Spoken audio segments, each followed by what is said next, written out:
pleasure of introducing our guest speaker this afternoon. My name is Irfan Nuruddin. I'm an associate professor in SFS in the Asian Studies program. And over the last year, I've been working very closely with a remarkable group of undergraduates who formed the Georgetown-India dialogue. Some of you, I hope, were able to come to events we had last year, including with events with Mr. Jairam Ramesh, with former Chief Minister of Kashmir, Omar Abdullah, and the Kashmir Conclave we had in April.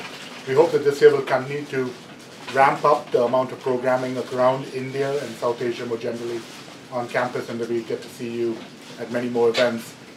In late October, we expect to have an event with a current sitting member of Parliament in the Lok Sabha and the National Secretary of the BJP, Mrs. Poonam Mahajan.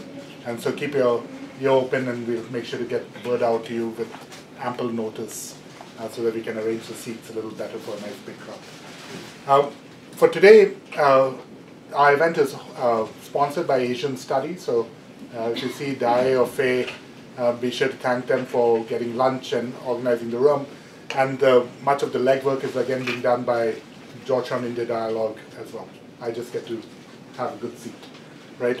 And in particular, I get to introduce our speaker. Dr. Rajeev Gowda is the current Member of Parliament in the Rajya Sabha, India's upper house. He's also a national spokesman for the Congress Party, the Indian National Congress Party. His resume is very long, and you've seen the blurb, but let me highlight a couple of features. One is that he is very familiar with the university setting, having earned a PhD at Wharton before being an assistant and associate professor of political science at the University of Oklahoma, before he was finally induced to go home to Bangalore, where he assumed the chair and was the director of the Center for Public Policy at IIM Bangalore, one of India's most prestigious institutions of higher learning. He has now entered public service full-time as I said, a member of the Rajya Sabha and as a national spokesman for the party. And he continues his scholarly work. He was just telling me about a recent article, a new book chapter, and this on top of an Oxford University Press book on the various risks and challenges facing India. The title of it is also in the publicity materials in case any of you would like to go buy it and read it later. I've asked Dr. Gowda to speak informally to this group about his perception of economic reforms, prospects for the challenges faced with globalization. I've made clear to him, and I made clear to you, that we are on the record, though in the age of smartphones and Twitter, we are always on the record, right? But maybe he'll also be willing to give us an unvarnished take on his assessment of the first year of Mr. Modi's government in power, maybe prospects for the Congress coming back to power. And finally, I've asked him, especially since he has a unique vantage on this question, about the role being played by the Rajya Sabha. For those of you following Indian politics, you know that the Rajya Sabha has become a very central focal point for many of the legislative battles being fought. Mr. Modi's various agenda items have actually found their greatest obstruction in the Rajya Sabha. This is both, of course, what a parliamentary democracy should be doing, but also raises questions as to whether the upper house is proving obstructionist, whether this is hindering a reform agenda. And no one better to speak to that than someone who's part of those conversations on a daily basis. So after he has a chance to give us some comments, I'll ask him a few questions, and then we'll open up to questions. So without further ado, welcome, and thank you for being here. Thank you, Irfan. You would like me to stand up, sit down? Whatever you pleasure. I'm not trying to figure that out. But I must start by not only saying hello to all of you, but pointing out that Irfan has the makings of a very good political organizer. You have to choose the right room so that the speaker feels that it's packed and overflowing, and that's exactly what you've done here. So that's that's the mark of someone who knows how to pull things off. Anyway, Irfan asked me to just speak about a few of the major issues that have been coming up and are prominent, and what I've experienced over the last year and a few months that I've been in the Rajya Sabha. Now, you all remember that May 16th, we saw Modi coming in with a tremendous mandate of a majority in the Lok Sabha for the first time in decades, right? What is the meaning of that mandate? And is it a mandate for development? Is it a mandate for social, cultural polarization? These are all questions that continue to be very much at the forefront of what we are experiencing in India. Just to immediately after the Lok Sabha election, the BJP kept winning 2 or 3 state elections. Right? They won Haryana, they won Jharkhand, and they won Maharashtra in coalition with the Shiv Sena. So in some sense, it seemed like this was an unstoppable juggernaut. Right? And in the old, if you go into Indian Hindu mythology, you will come across a concept called the Ashwamedha Yagna, right? Where the emperor decides that he's going to go from kingdom to kingdom, and either you, essentially acknowledge his superiority, or you will be defeated in war, right? Essentially, that's what battle after battle looked like. Then, out of the blue, we saw a pushback in Delhi, and a pushback of the sort that no one expected or imagined, least of all the people who won that election. And so I think after seeing the Congress party, in some hardcore sense, not giving enough of a fight in those other state elections, right? What happened to us was, in Maharashtra, we had been in power for 15 years. In Haryana, we'd been in power for 10 years. In Jharkhand, we just didn't get our coalition act together. So in some sense, it seemed as if we were still reeling from the spectacular loss of May 2014. Now, in Delhi, most of our supporters just decided that if Modi and the BJP had to be stopped, then the Aam Aadmi Party, a fledgling anti-corruption movement turned political party, probably had more traction in Delhi. And essentially our support base switched to the Aam Aadmi Party, and they won 67 seats out of 70 in a state which was also run by the Congress for 15 years and fairly well. So in some ways, we were victims of anti-incumbency in a very, very significant way. We've been in place for such a long time that it seems natural that people wanted a change, right? But I would also argue that we could have given more of a fight. And of course, this is a matter of grave concern to us going forward, right? How do we revamp and regroup and continue to build on that 20% of the national vote that we got in the parliament election? We still run some key states, including Karnataka, where I'm from, which elected me to the Rajya Sabha. And so it's important for us to showcase our strengths there, like Modi did with Gujarat. A lot of work ahead. Now, after I got to Parliament, so I essentially, talking about foreign affairs, we had a foreign minister, S.M. Krishna, and he was in his early 80s, and the Congress leadership, a month after the defeat, when the Rajya Sabha, the Legislative Council cycles, follow their own calendar, and when those came up, they basically decided that it was time to bring about a generational transition, and they decided to invest in a youth of 50 years. And that's how I got into Parliament, replacing S.M. Krishna, who was our foreign minister some years ago, and Chief Minister of Karnataka, and things like that.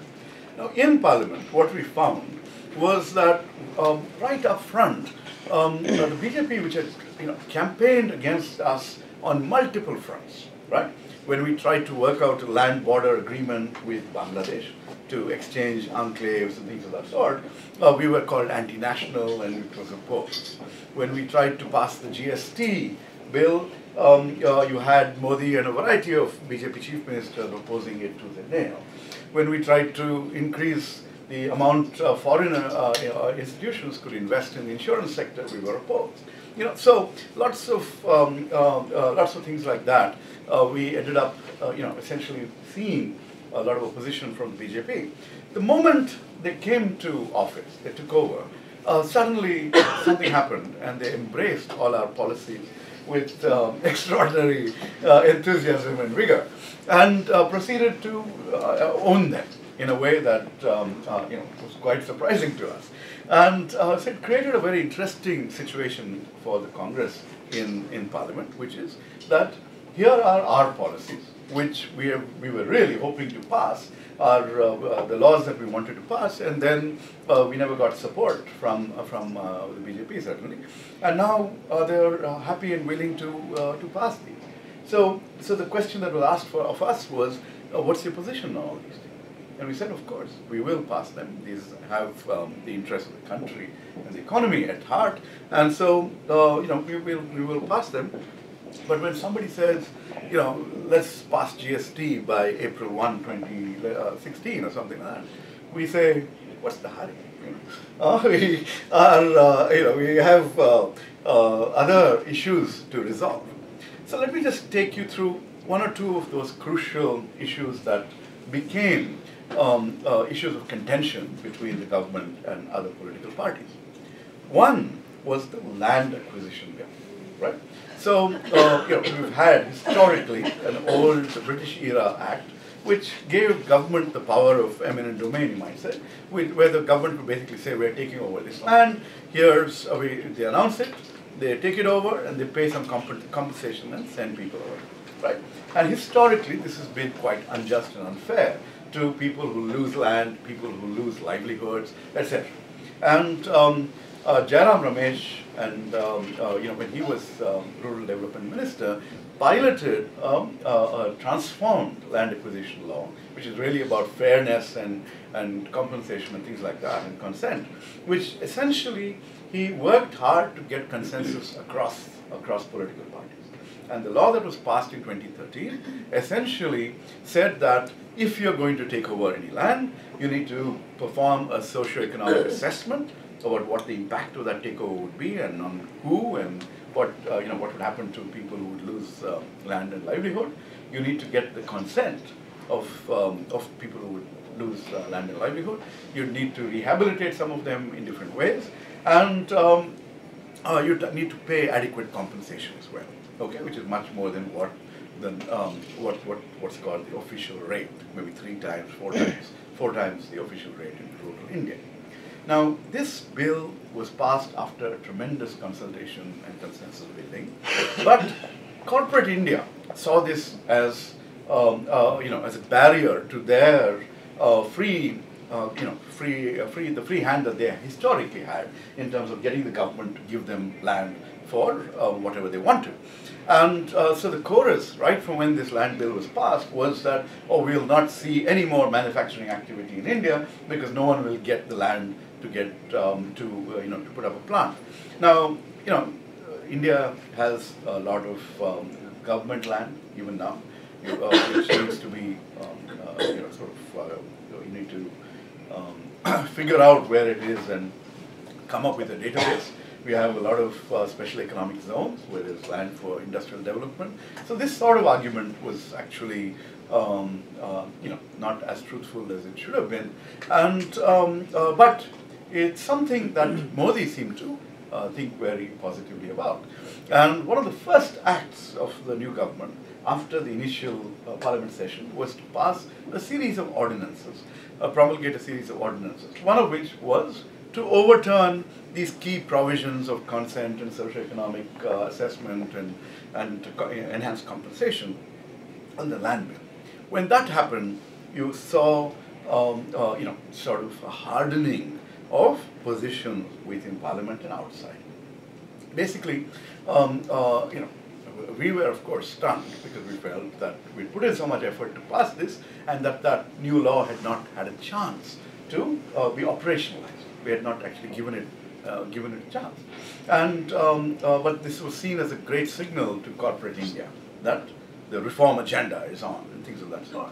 Anyway, what this ended up doing actually was backfiring on the BJP government. It was seen as an anti-farmer move, and many coalition partners of the BJP also deserted it and basically said, look, we don't want to be on the wrong side of rural India, which still elects a lot. I mean, given the way political constituencies are demarcated, there's still much more emphasis on rural India than on urban seats. So, so the slogan became Narendra Modi Kisan Virodhi, which means, enemy of the farmer. And that, and nobody was willing to go along in helping him pass the land bill. Initially, there was talk about organizing a joint session of the two houses. In the lower house, Lok Sabha, the BJP has a majority, and but in the upper house, the Rajya Sabha, they are nobody has a majority. Congress is the single largest party, and the BJP is about 25 members behind us. And lots of regional parties also have a presence in the Rajya Sabha. Now, any bill, like here, has to pass in identical form in both houses. Right? And so there was talk about getting a joint session of both houses, and in which case the hope was that the BJP and its allies would have enough numbers to pass a bill in such a setting. Well, since the allies deserted them, that didn't come to pass, and it's not automatic. It takes a lot of effort to organize a joint session, and the government was not ready to do that. That's one of the key dividing lines, right? The other, of course, is this goods and services tax bill, and there, essentially, this is of a different magnitude. It requires something called a constitutional amendment, because it changes the nature of taxation within the country and the balance of center and state authority on taxation, and how money is going to be, revenues are going to be divided between them. And so this requires a 2/3 majority in both houses, and so it's important to build consensus on that. Now, again, this is something that we've been pushing for a long time, and now the Finance Minister, Mr. Jaitley, will say, why aren't you supporting it? And our argument is, in order to pass the GST, the BJP has worked out certain compromises, which in our view are against the spirit of a GST. For example, many states are, some states which are manufacturing states, feel that they will lose revenue because the GST is a consumption tax, and they want a 1%, sort of a state of origin tax and things like that, which would accrue to them. And we say this defeats the purpose of a common market, which is what the GST is supposed to create. And our argument, of course, also is that if you say you have this big mandate and you have all this political power, please persuade other states to come along, and we will move towards a perfect bill rather than some compromise because we're in a hurry and you have some artificial deadline. Okay, so that's where we are, and that impasse continues. All right, we have not really been able to resolve that impasse. But if you look at what's been happening in Parliament over the last couple of sessions, I won't talk about the most recent one, but the one before that, the budget session, you will see that actually it was one of the most productive parliamentary sessions in a long time. Both houses worked for more than 100% of the time, and many of the bills that we had originally introduced and didn't go anywhere, for example, insurance bill, which opened up to higher levels of foreign investment. That's an example of a bill that passed with comprehensive support across party lines, right? And interestingly enough, my 30 years ago, when I entered Pennsylvania, Jayant Sinha also entered the university for a master's degree. I went to Wharton at that time. And this time, when the insurance bill came up, he piloted the bill as Minister of State for Finance, and I initiated the debate from the opposition side. So it was good to see, old buddies back, but in a very, very different setting. Anyway, so that's an example of a kind of law that was passed with tremendous support. And the government reached out to us. We were happy to cooperate, and things like that happened. The land boundary agreement with Bangladesh, we passed that. That's also a constitutional amendment. And there, Sushma Swaraj, when she stood up to sort of initiate to push that bill through, she said the only differences between the bill that she was bringing in and the one that we had tried to bring in, she said, in place of Salman Khurshid, it says Sushma Swaraj. In place of 2013, it says 2015. That's it. It's the same exact law, right? So basically, what we're seeing today is, convergence when it comes to economic issues, not on all fronts. Because, for example, on labor law reform, on this land issue, we have serious and principled challenges to the government's position. But on a variety of laws, on a variety of other initiatives, we don't have a problem. The problem arises on other fronts. The problem arises when you have ministers who will stand up and make provocative statements, often statements aimed at religious polarization. most recently we've had, the young ladies here would be happy to know that the Minister for Culture, Mr. Mahesh Sharma, has publicly announced that girls going out in the evening is against Indian culture. Right? So, please do all your partying in America. When you come home, you should lock the door and stay home. That's what the BJP would like you to do. Anyway, this is the sort of stuff. I mean, this is just the smallest instance of moral policing and stuff like that. But it gets much worse. There's I strongly believe that the mandate that the BJP won was partly for development, partly with new aspirational voters supporting them. I also believe that in Uttar Pradesh, Amit Shah went into Muzaffarnagar way ahead of time, ensured that religious groups ended up hating one another, that some innocents died along the way, and reaped the harvest of 70 seats plus out of 80 in UP. That nobody seems to pay attention to, but that's the parallel activity that goes on the ground. While the media machine, of course, emphasizes the vision and the development agenda, etc. Now, here we are. So, whenever a minister makes statements which are divisive, we demand an apology or an explanation from the Prime Minister. Prime Minister shows up in the Lok Sabha, but he rarely shows up in the Rajya Sabha, where he doesn't control the numbers, and he has a very questionable track record of dealing with the legislature in Gujarat, where it was really reduced to opposition members were essentially suspended for entire sessions, so that he could just get anything he wanted through.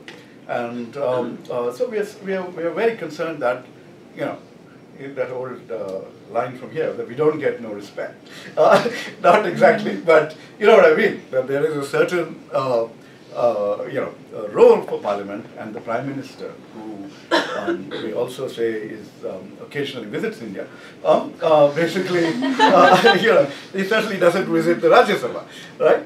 And so what we're seeing really is a government that sometimes reaches out and works out a compromise and gets things through, or many times tries to up the ante and dictate terms, which the numbers don't really allow for, right?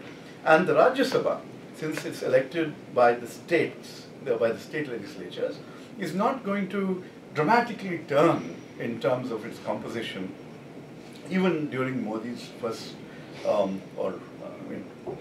only term as Prime Minister. And basically, what shall we say, because this is a slow process. Different states, different elections. Now, Bihar, which is coming up in the next month, is going to be a crucial state, because even though the numbers in the Rajya Sabha won't automatically change, it's a huge Hindi heartland state and can give us a signal as to whether the Modi magic still continues, or whether the opposition is capable of uniting to bring about some balance in the larger polity. Now, so if Modi sweeps Bihar, then we will see many other regional parties basically making peace with him and going along. You also, in the last session, the government was very clever in terms of how they were able to break opposition unity, because they brought in laws like the Mines and Minerals Act, the Coal Allocation Auction Act, whatever it is called, and they said that the resources would go to the states. So various state governments said, oh, the money is coming to us, then we'll support it, right? They were able to do, I have no problem with that. That is clever politics, it's good to do. Our problem is with the larger divisiveness and anti-secular activity. Now, so basically, what are we looking at going forward? The last session went haywire because, what shall we say,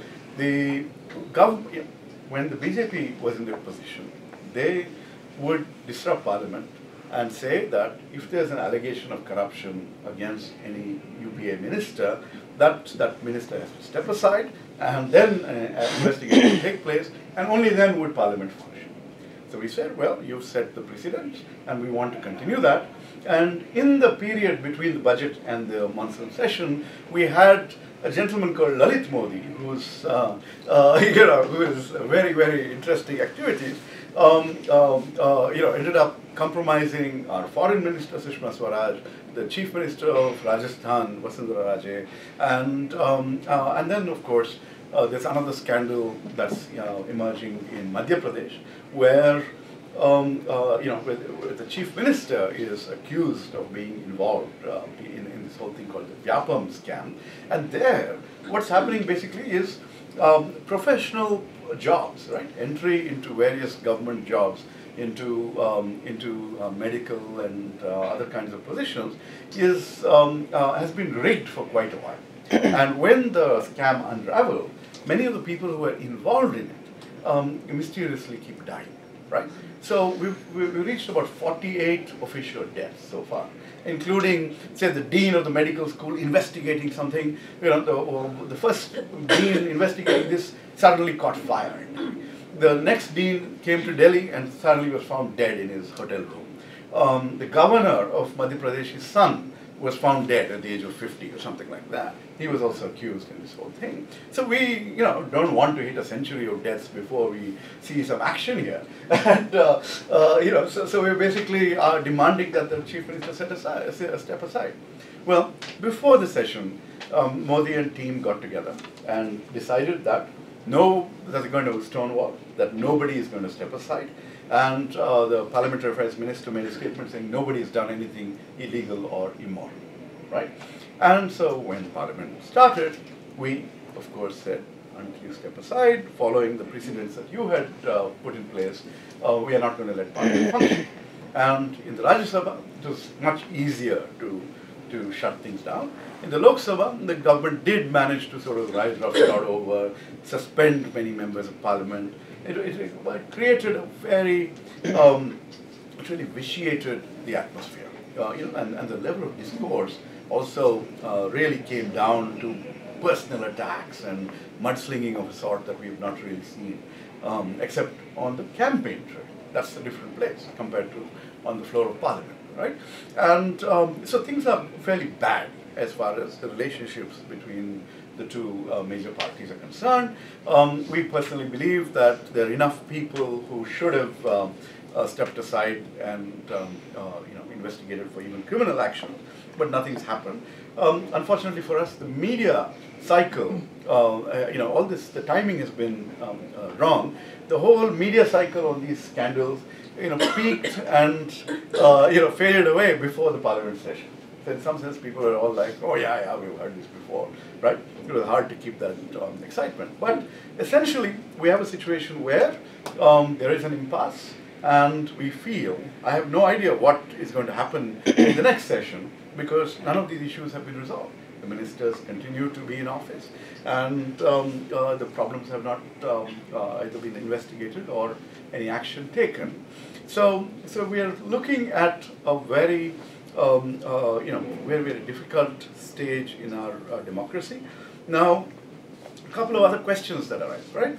One, where is this all going? What's the role of the Rajya Sabha? Are we being obstructionist? That is certainly the spin that the BJP would like to give to this particular behavior on the part of the Congress MPs. I actually think that it's a well thought out move on the part of Modi and his team to provoke us to disrupt, in order to find an excuse to say, look, we tried to bring in all these changes and the Congress won't let us, right? The kinds of extravagant promises that were made in the campaign are impossible for anyone to meet, right? The most famous one, of course, being to put 15 lakh rupees of black money in each individual's account. This is the money that was going to be brought back from foreign havens, tax havens. And, so that's just one example of the kind of extravagant rhetoric that marked the campaign, and which these guys are never going to be able to fulfill. Anyway, so now they've found a reason to label us as obstructionists. We are unfazed by that. We will do what is right for the country in some ways. And in the middle of all this, they start questioning the relevance of the upper house, right?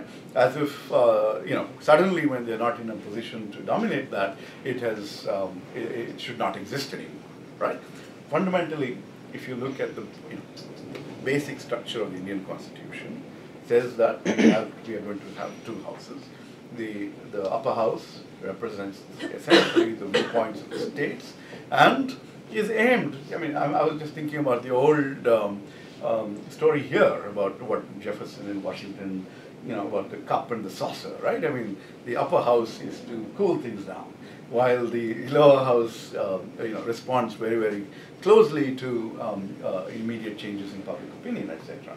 And because of the nature of change in the upper house, the fact that technically we're supposed to be the house of elders and have a lot more wise people there, we have a role that historically has been played very well, and I expect will continue to be played very well. There is no problem there. But they are questioning whether we should even exist. Anyway, so that at the state level, incidentally, there have been times when a state government finds that it doesn't have a majority in the legislative council, they just abolish the legislative council, which can be done. That's at the state legislature level. I don't think something like that is possible at the national level. Anyway, we are now painted as the bad guys.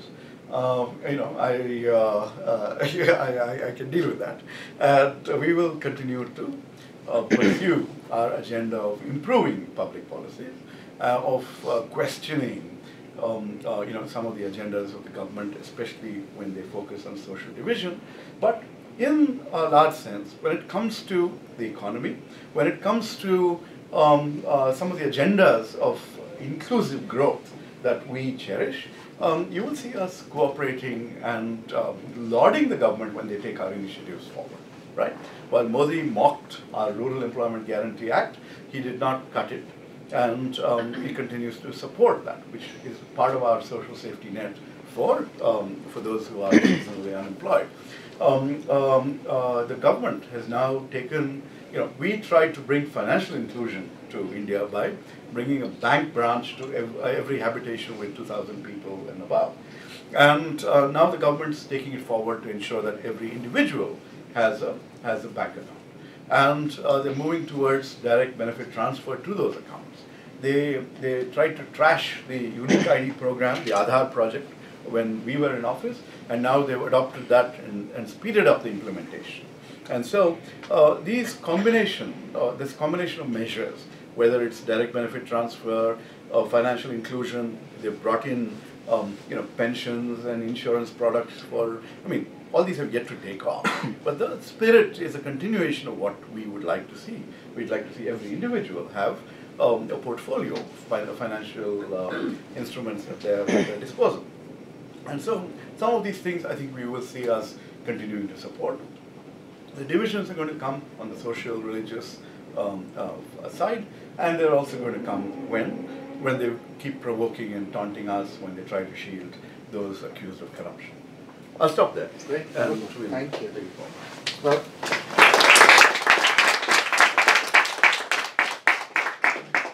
I have no doubt that there's a lot of questions, but I'll take advantage of my position as moderator to ask you a couple to frame maybe the conversation. So let me push you a little bit. Mr. Modi was just here, right? In the US, high-profile event in San Jose, with of course Mark Zuckerberg and all of that. So from the American CEO perspective and from the investor perspective, I imagine that his argument that you guys are being obstructionist, blocking labor reform, blocking aggressive land acquisition bill, probably plays well. So how would you respond in the more global scene that what India needs right now is more aggressive economic reform, to catch up to China, whatever, and that while you have framed it as improving public policy, it nonetheless is preventing desired economic reforms from passing? Yeah, well, as far as labor reform is concerned, we've had some big nationwide strikes. There is a lot of concern about how that is going to disempower the working class and things like that. So ultimately what I'm getting at is, you want to bring about change, you work towards a consensus. You reach out and bring parties together and work out, do some sort of give and take, and it will happen. If you are trying to send a signal to the foreign investor while ignoring the other stakeholders within the country, you'll get pushback, which is what we're seeing right now. Now, even there, even within his own party, within the Sangh Parivar, you have the trade unions opposing some of those changes. So it's not a given. As far as the Land Act is concerned, as I said, there is enough land, and there is, there's no need to have gone that to that extent, the way the government did. That was sort of they wasted a lot of political capital on that front. As far as I'm concerned, as far as foreign investors, if they're looking at the world and where they should go, India inherently is an economy on the move. We have a huge internal, domestically driven market with tremendous potential.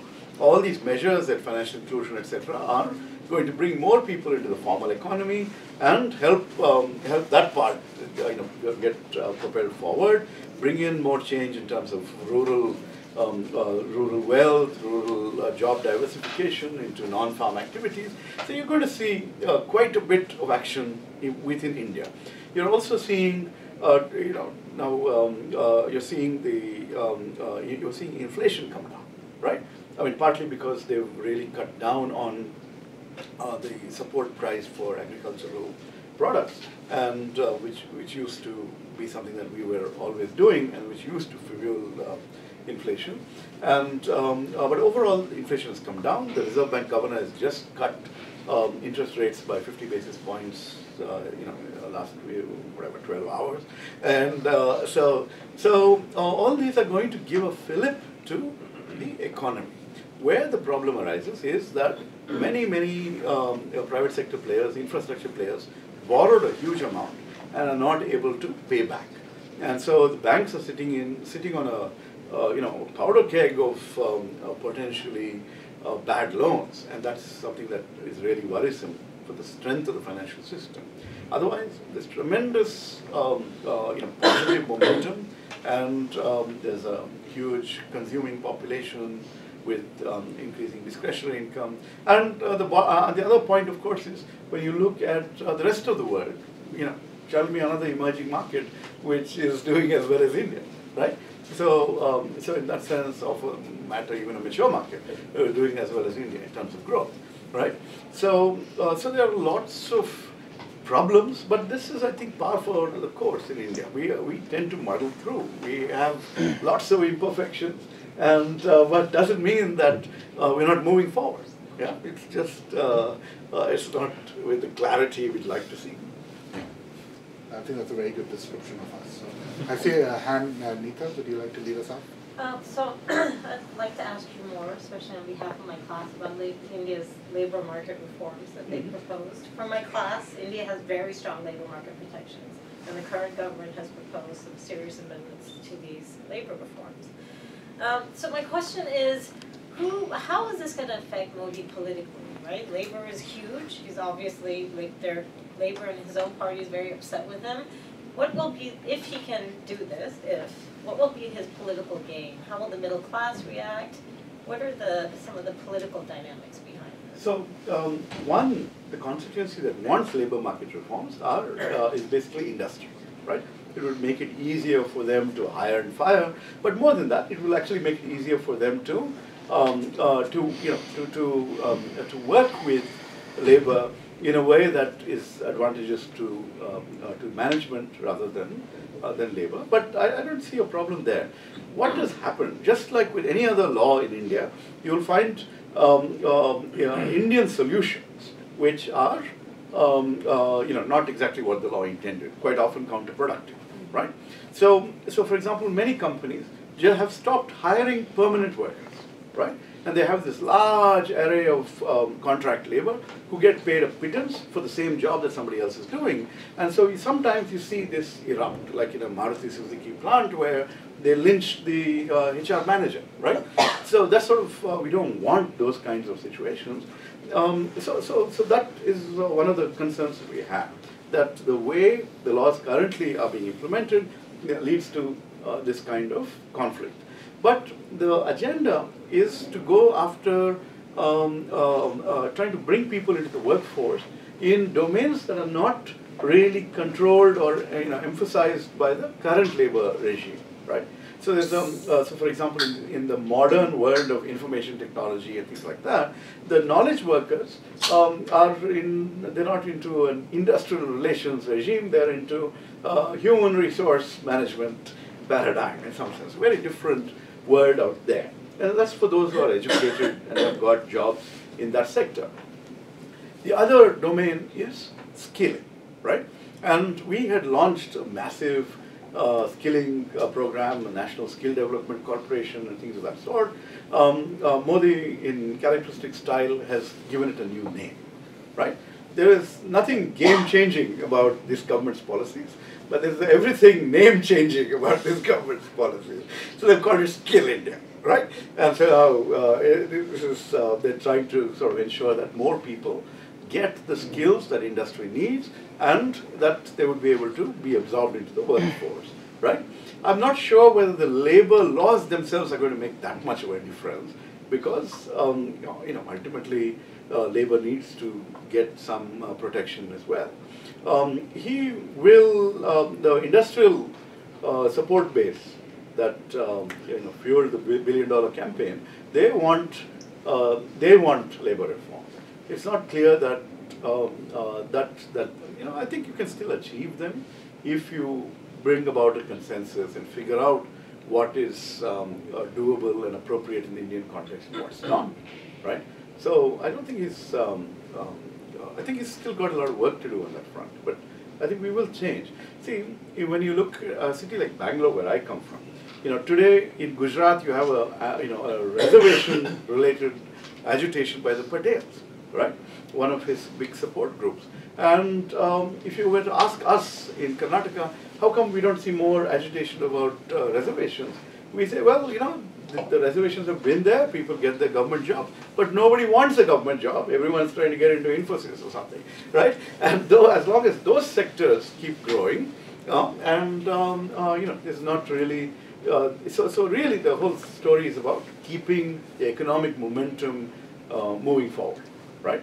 But the numbers are frightening. Hundreds of millions of youngsters, waiting to engage with productive work. Yeah. So, a demographic dividend, right, which is often seen as a major advantage to the economy, comes up against the, I would argue, abysmal failure of the Indian educational system to prepare them for productive work, right? Such that even your government, but also this government, has had to focus on skilling, which is really sort of a back-end measure to make sure these people can actually get jobs, even though they have degrees, etc. As someone who's actually been a professor, right, for much of your sort of career, any perspective on either initiatives coming out of HRD that should give us reason for hope, opportunities for universities like Georgetown and others to engage, or generally what you're seeing on the ground as far as higher education in India? Unfortunately, the emphasis is only on Indianizing and Hindutvaizing curricula and stuff like that, rather than paying attention to this larger challenge. There's another thing that I've found, and this is my personal view, not the party's. In India, many of our problems arise because we are in a state of denial, right? When it comes to my work on electoral politics, is all about how we are in denial about the cost of democracy, right? That it costs a lot of money to be a politician, to run a party, to fight elections. Same when it comes to education, right? We say we cannot commercialize education, we should not let any private participation happen there, and when the need of when the reality actually is that from the age of 3, whoever has the money is able to get good education and opportunity, and everyone else really falls behind because the government system is not delivering the way it historically did, or how it should deliver in terms of quality and things of that sort. So there, one solution would be to open up. You had entities like NIIT and stuff like that in computer education, right? They actually were private sector entities that trained people to do, to program and things like that.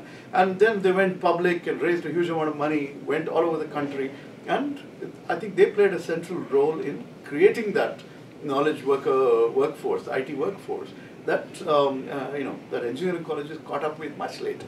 Okay. Similarly, I actually think that on the education front, we need to just open up the market in some ways and let more and more entities go out there and compete on the basis of quality, raise resources, because the number of people who need good education is very, very large. Instead, you just have scamsters, and things like that have emerged. That whole domain needs some massive change. The regulatory entities only seem to regulate the amount of land and facilities that you have, and most recently, Delhi University's move to a four-year system has been thwarted, and they're back to a 3-year system. And the UGC chairman tells me, because the National Education Policy of 1968 or something says we have to have a 10 plus 2 plus 3. And nobody is cutting down education, they're adding an extra year. Is there a problem with that? No, we've got to stick to this. I mean, basically, not being able to work out a consensus, work out a playing field where different ideas and different models can compete with one another. One of the successful business schools, the Indian School of Business, is technically illegal, all right, because it doesn't have any authorization or accreditation or anything like that, because the system doesn't help with that. Many of the medical and other accreditation entities are rackets. They're all used to to extract money from promoters of institutions, or many of whom are politicians also. Right? So the whole system is broken. Instead, you find the HRD minister's priorities being, oh, let's stop people learning German in Kendriya Vidyalayas and replace it with Sanskrit in media, things like that, which are, if Modi came in with a mandate on many of these dimensions, the more fringe, or maybe that's the core elements of the BJP Sangh Parivar are going to drive away from what you might call, invigorating education in other sectors in favor of more and more backward-looking things in the name of Indian culture. Shireen? So, if you're comfortable sharing, I'd love to know, what is the internal thinking in the Congress right now about how to reconnect with the historical strong, constituency of the rural poor? There's a lot of data that shows rural consumption increased during the period you were in power. I study the impact of a lot of your programs, and they're not negligible. Janani Suraksha Yojana, Narega, these were very successful, even though there was variation. So why was there a loss of support? It seems like there's concerns about implementation, inefficiencies. The opposition was able to reap the rewards of many of the programs. But how do you reconnect? How do you, in the next election, how do you make the case for this? This is a question of the decade for us. Well, unfortunately, what happened, the last decade actually saw tremendous progress in India, right? You saw about 14 crore, that's about 140 million people come out of poverty, numerous programs that really were very, very well intentioned and actually had an impact, right? There were, I'll just mention 2-3 dimensions where we got hurt, right? One was whenever there would be a corruption scandal, whether it's about coal allocation or spectrum allocation or something like that, and this all happened at the same time that the middle classes and others re-engaged with politics, and the anti-corruption movements got momentum, right? So we were just painted as a scam-ridden party, right? Ignoring the large numbers of members of our party who were doing genuinely good work and having an impact, right? The second thing is, there was this whole perception of the larger macroeconomy, right?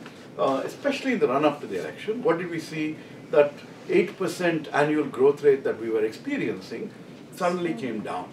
And when it came down, we were accused of policy paralysis and of, it's as if even the economists that I used to debate with on TV, that they never went to school and learned about business cycles or about the fact that India is connected to the globe, and if everyone else is slowing down, we will also slow down. And if the rupee fell, right? Ben Bernanke made some random statement here, and money fled India and the rupee fell. And that was seen as if, as if the country was collapsing. Right, and strange economists like Sri Ravi Shankar would make a statement that we elect Modi and the rupee will be 40 rupees per dollar or something like that. And I don't know what So basically, in the public perception became that we were not managing things, even though we had essentially a dream team of Manmohan Singh and Chidambaram and Montek and people like that, right? Running the economy for us.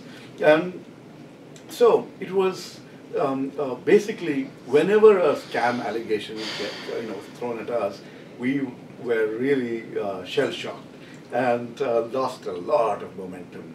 We were not able to communicate the good things that had taken place. Many of the good things were also designed in a way that the state governments could take credit for that. And so the local state governments, many times not Congress governments, were able to reap the local benefits. But the larger story is that we helped get a lot of people out of poverty. Those people are now aspirational and don't even want the word poor associated with them. And so for all the work that we did, they don't care for us anymore. We need a very different agenda, a different manifesto, a different vision, really, that will reconnect with them. And it's part of my job to try and figure that out. And we'll keep working at that. But nobody wants to be seen as poor or or seen as deserving handouts or anything. Everyone wants opportunity, and that's what we need to try and create. Yeah. So, quick sort of follow-up between both your questions. One is, would you feel that the whole campaign in 2014 was more of a personality-driven, it was more of a presidential election than the general parliament, and in that event, how would Congress party, or any party for that matter, defend itself against a party that wants to put one man at the center of focus and consequently forcing the other parties to reflect their person in charge? Sure. So the last election did become presidential. That's the nature of the media environment today, which focuses a lot on personalities. And our possible prime ministerial candidate was somewhat reluctant to be projected as that, and ended up having to bear the burden of whatever happened over the last 10 years. That good or bad was on his shoulders, Rahul Gandhi's shoulders.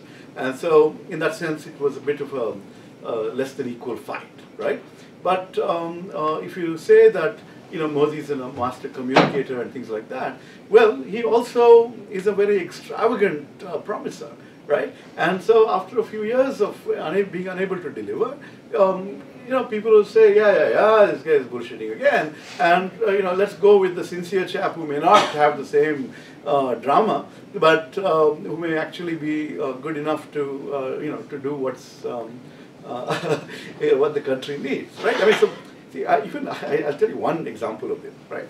There was an earthquake in Uttarakhand, and suddenly, and some of our social media people here will remember, suddenly there was this story in the newspaper saying that Modi went down to Dehradun with some of his officials, and some 3,000 or 30,000 Gujaratis were immediately evacuated. And then it took us to, and all of us were like, wow, what a guy, And then it turned out to be total bogus, that it's impossible to do anything like that. And, but that was the kind of spin that was being put on this. National headline. Yeah. It was a national headline, and so everyone was, under the impression that he'd actually put something like that off.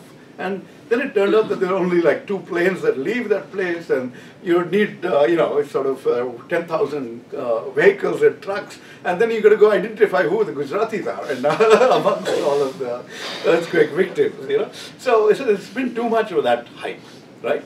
And when you overhype things, I think reality will take its revenge. Yeah, go ahead.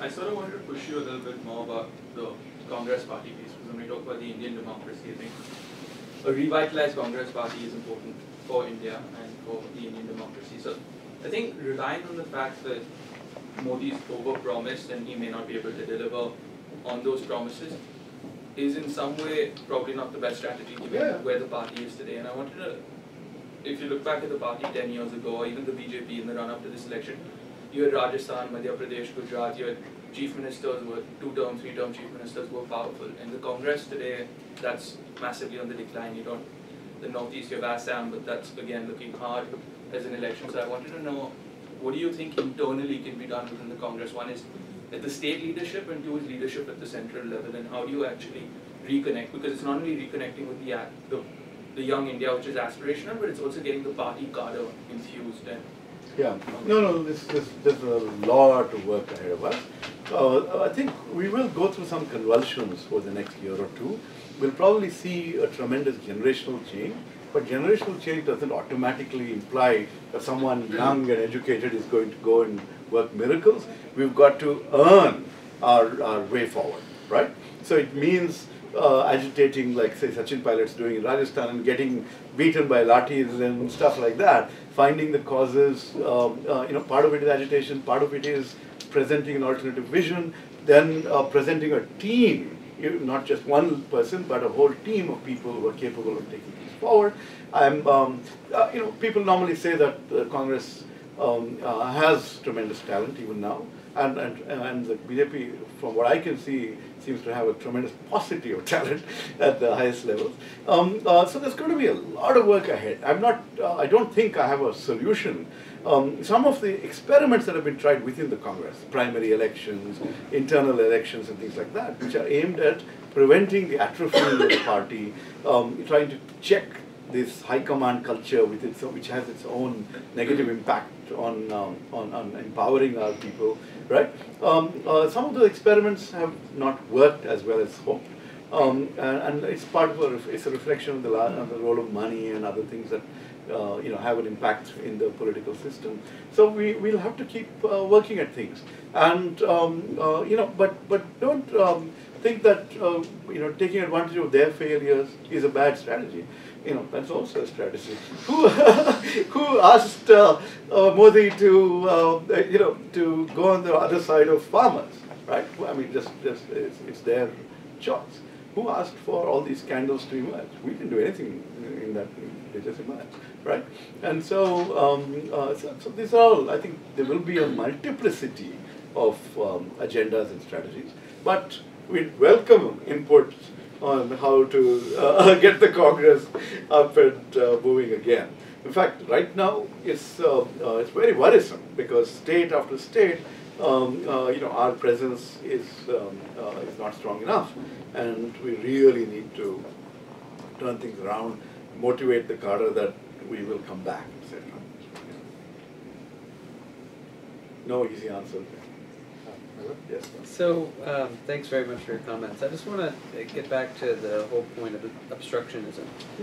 And it seems like, you're locked into this very low-level equilibrium that is familiar to all of us in Washington, where the Republicans are out of power in the White House and they want to block the agenda, and they propose changing the rules. The Democrats will change them back, and so you have this, and it seems very similar. I mean, the BJP was obstructionist, so therefore now the Congress is basically using the same trick, saying you set the past precedent.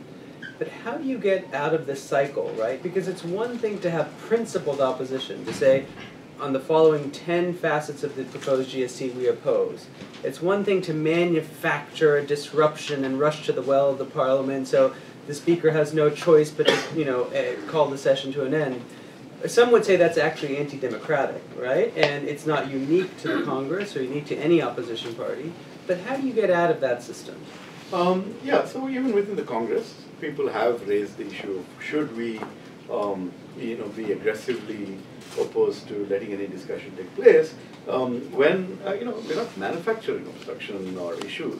We are saying that you've got grave corruption charges against people, and that those need to be faced.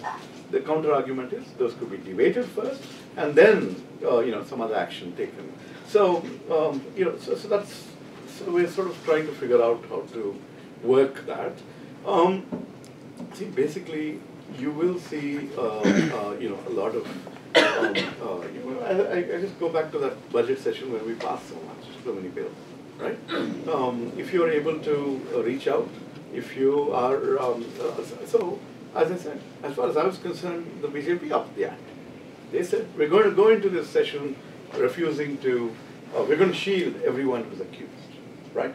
And if that's what you're going to do, and you're not going to allow any kind of, investigation even into their potential misdeeds, then we have no option but to counter. In the end, we ended up having a little bit of a debate that took place in the Lok Sabha. In the long run, I don't see this kind of impasse continuing. I think there will have to be give and take. There will have to be give and take on both sides, and what form that takes, we'll have to see. Right? Any conversation about India that is only allocated 1 hour is woefully inadequate, but thank you for filling that out with so many interesting comments. Thank you all for joining us. Please join me in thanking Dr. Gowda for